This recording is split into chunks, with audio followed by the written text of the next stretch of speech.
What would you do if humiliation came disguised as a joke and power laughed while soaking you in front of a crowd?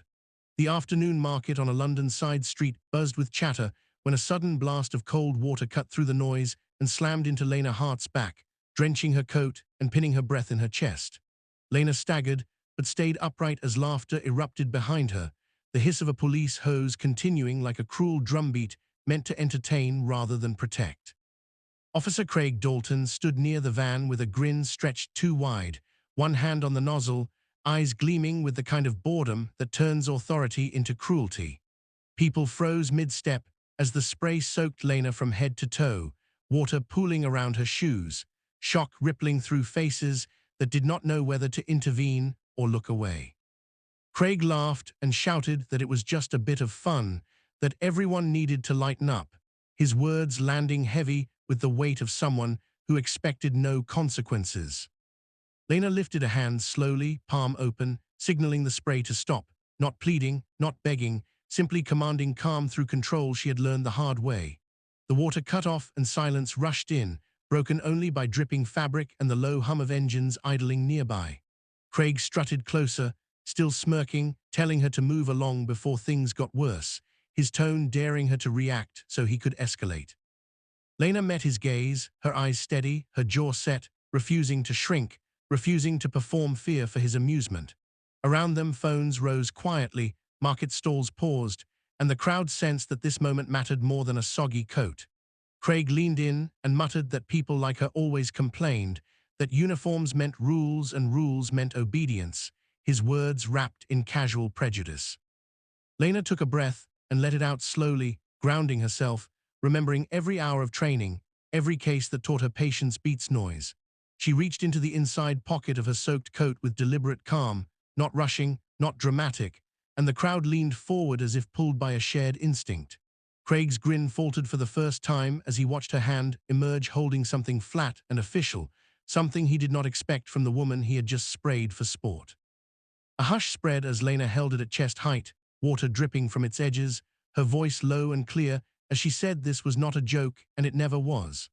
If moments like this make your heart race, take a second to subscribe, because what Lena reveals next will turn laughter into fear and force truth into the open.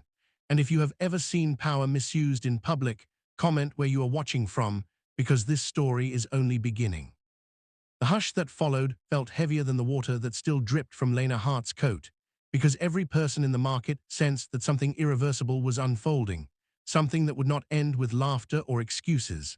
Lena kept her arm steady as she held the soaked identification out in front of her, the official crest unmistakable even through the water, and Craig Dalton's face shifted from smug amusement to sharp confusion as his eyes struggled to process what he was seeing.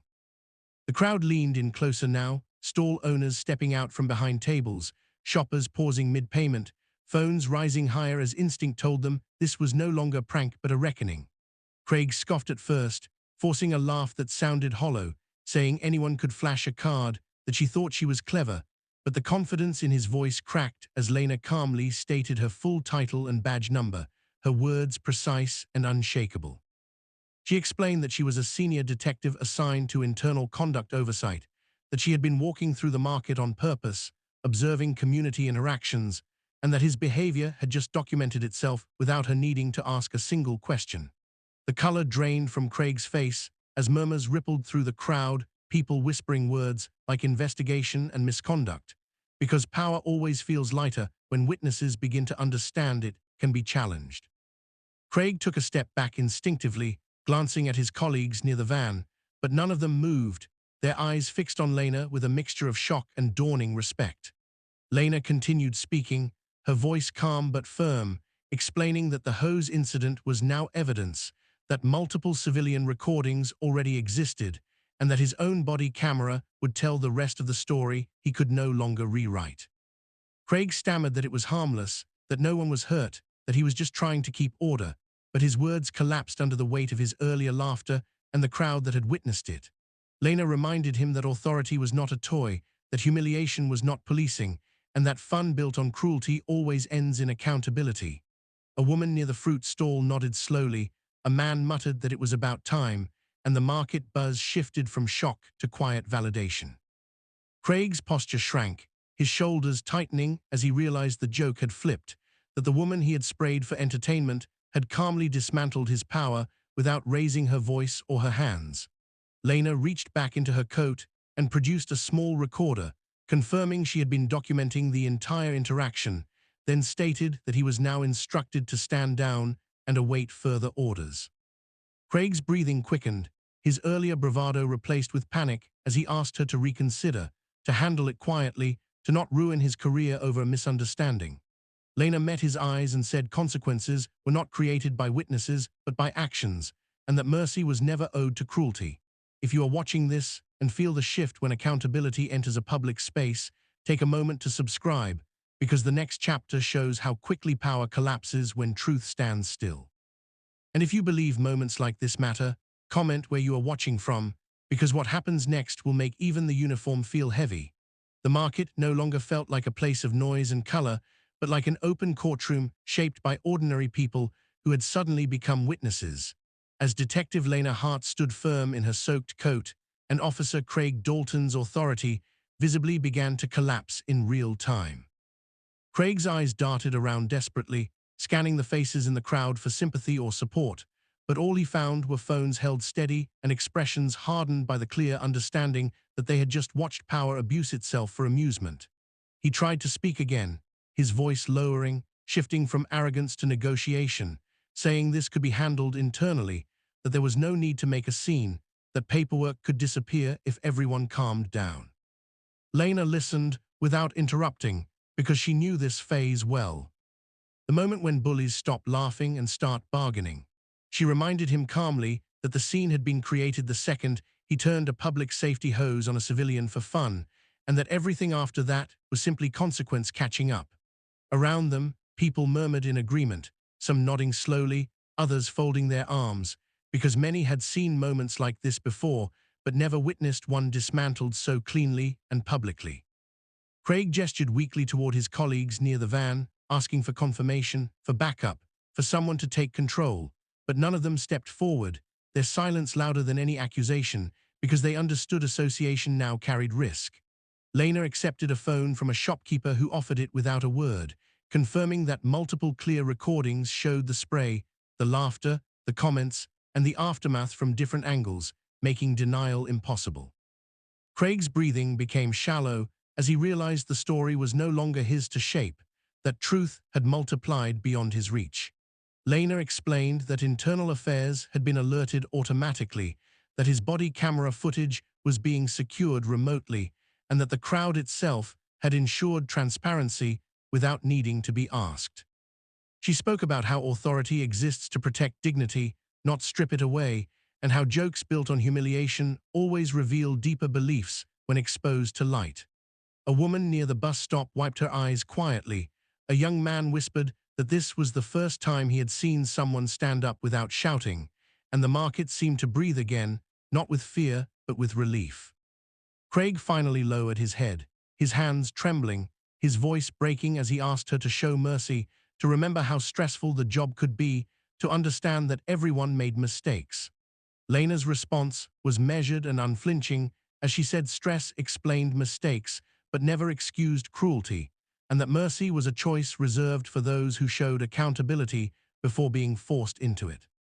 She instructed him clearly to remove his equipment and wait by the vehicle, her tone leaving no space for argument, and for the first time since the incident began, Craig obeyed without resistance. The crowd watched in silence as the uniform that once empowered him now seemed to weigh him down, every step slower, every movement heavier. Lena turned back to the people around her and thanked them for not looking away, reminding them that accountability only works when witnesses refuse to be silent. If you are still watching and feel the power of truth settling in, take a moment to subscribe, because the final chapter reveals how this moment echoes far beyond one street. And if you have ever seen injustice corrected in real time, comment where you are watching from, because the ending carries a lesson that stays with you long after the water dries. The sun dipped low over the London market as Detective Lena Hart adjusted her wet coat, her presence no longer just that of a civilian wronged, but a symbol of authority, dignity, and unwavering resolve. while Officer Craig Dalton remained by the van, his uniform heavy on his shoulders, eyes cast downward, every movement betraying the humiliation of a man who had believed power could protect cruelty. The crowd lingered, phones still raised, whispers of admiration threading through the air as Lena began walking slowly toward the nearest street corner, every step measured, every glance calculated, reminding everyone that courage and composure often carry louder messages than anger or noise. Craig followed at a distance, unsure whether to speak, unsure whether to defend himself, each hesitant word dying in the humid afternoon air because he knew, deep down, that the authority he had wielded carelessly had been stripped by truth and witness. Lena stopped briefly, turning to face him fully, her brown eyes unwavering, her voice low but commanding as she said that public safety exists to protect all citizens equally, that laughter born of humiliation leaves permanent stains, and that every action, no matter how small it seems, can ripple into accountability. Around them, market-goers nodded subtly, some filming discreetly, others wiping tears, feeling the weight of justice being enacted without spectacle or revenge, understanding that morality could be stronger than muscle, wisdom sharper than rank. Craig tried one last plea, claiming stress, claiming misjudgment, but Lena shook her head, saying that excuses never wash away the impact of harm, that responsibility begins the instant one chooses to act cruelly, and that courage is shown by those who prevent abuse, not by those who inflict it. Slowly, as she walked past him, she extended her hand, not to threaten, not to gloat, but to guide him to understanding, and he took it reluctantly, realizing that the strength of a woman underestimated at first glance could humble him completely. The crowd, sensing the closure, applauded quietly, not in mockery but in respect, and Lena raised her hand briefly, acknowledging them, saying that justice often needs witnesses willing to stand, to observe, and to support what is right. By the end of the street, Lena's calm authority had transformed a moment of public humiliation into a lesson of integrity, empathy, and accountability, leaving Craig silent, reflective, and forever changed. If you are watching this and believe in the power of standing firm against injustice, take a moment to subscribe, because stories like this teach courage that echoes beyond a single street. And if you have ever faced someone who misused power and survived with dignity, comment where you are watching from, because the ultimate lesson is clear. True authority comes from respect earned, not fear imposed, and even the strongest uniform cannot outweigh the weight of conscience.